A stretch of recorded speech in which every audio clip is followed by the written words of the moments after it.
individual is sick, we make an examination. But the examination is read according to the experiences of the past. When we prescribe a drug, it is based upon some preparation which we have found in the catalog of drugs and hope to God it's the right one. And it is the same in politics. When we elect a politician, we go to the Romans or we go to the Greeks or even the Chinese to find out just how it should be done. And we get generally a government of theories and lack of practice.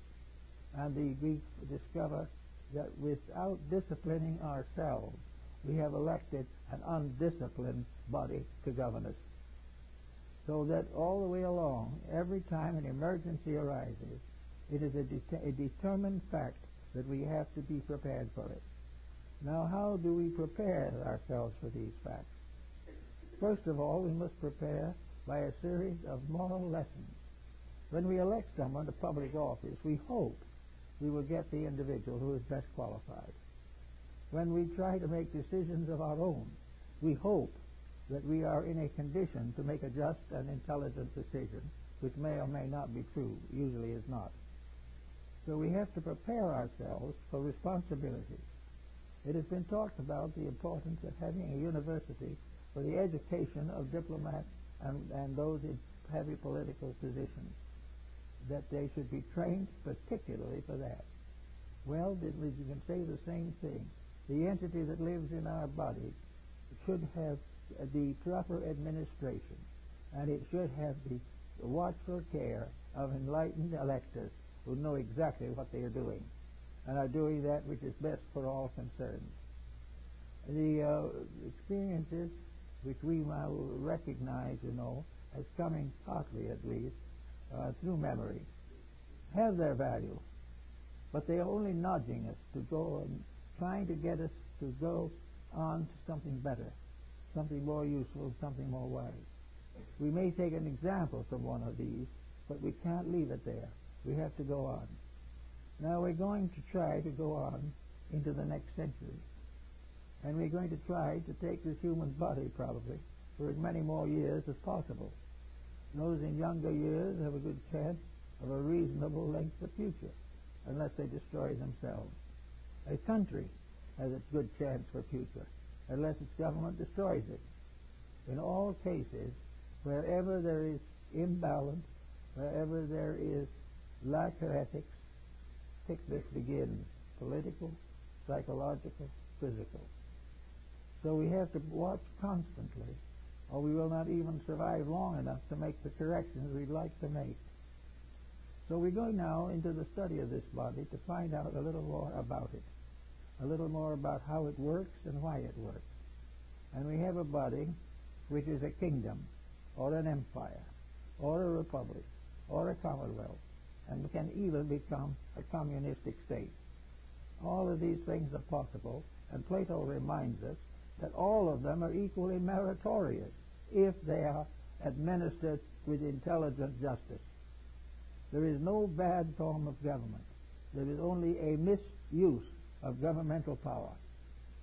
Therefore, no matter what the form may be, it will work if it is honest. No matter how gorgeous and elegant and modern and up-to-date it is, it will not work if it is dishonest. So we start with those kind of problems, and we say these all are applicable to health. They're applicable to the problems that come to us in our daily living. They have to do with our gradual and intelligent control of our own functions.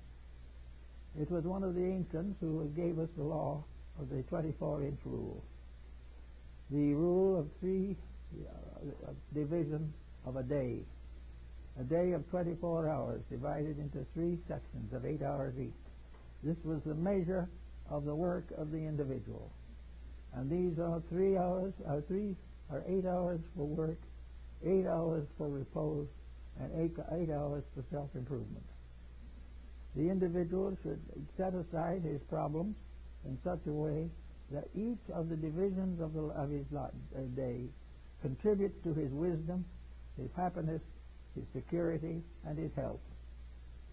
If he breaks any of these rules, he is breaking the basic pact. He is breaking breaking the foundation of enlightened government. He is breaking the rules of the world in which he lives. Now these are 24 hours of each day. What are we doing with them now? Well, if we're employed, we're working at something we probably do not greatly enjoy. Maybe we enjoy it a little. And then we go home from that to the next 8 hours, and the chances are that most of those will be spent in front of a television, which itself is not particularly enjoyable. And the other 8 hours will be one thing or another, trying to sleep, trying to get something else done, attempting to go on with other activities, or simply giving up in despair. Maybe doing a little physical exercise just to keep it up. So we have to start in to put a regulation into everything in order that we produce a body capable of giving intelligent commands itself. The government is like the British Parliament. It consists of the House of Lords, and the Lords in these cases are the selves. Your Lord in the government is what you like, what you believe in, what you intend to do anyway. It represents the authority that you have because you are the person in the body. The House of Commons is the body itself. And in most of the old kingdoms, the Commons ruled, although not always. The House of Commons means representation by the whole. In other words, in the human body, the House of Commons is composed of every living cell in that body. The House of Lords is the part that has to do with the body what it pleases. But the Commons is the house that has the right to be protected from all abuse by the overlords. If the overlords abuse the body, it will be sick. If they refuse to contribute to the well-being of a community, the community is sick. So a beginning of our understanding is to recognize the physical body as a political empire, as a moral world, as a religious sphere, as a chemical and physical body. All these different things are in the body. And to have a healthy body, you've got to keep the rules. Whenever a tyrant rules the body, we have dissipation and death. Where a fanatic rules the body, we may have all kinds of tortures and starvation, privation, and self-sacrifice, but too much. Wherever economics guards the body, we'll be in trouble all the time. Where if we go on to some particular profession, if we go into law, then that guards and controls the body. Everything we do, we use parts of the physical body's resources to do it. And wherever these resources are abused, we have terrible trouble. Because finally, there's something else that we have not yet much considered. And that is that we'll again in our discussions later, but I'll bring it in just for a moment.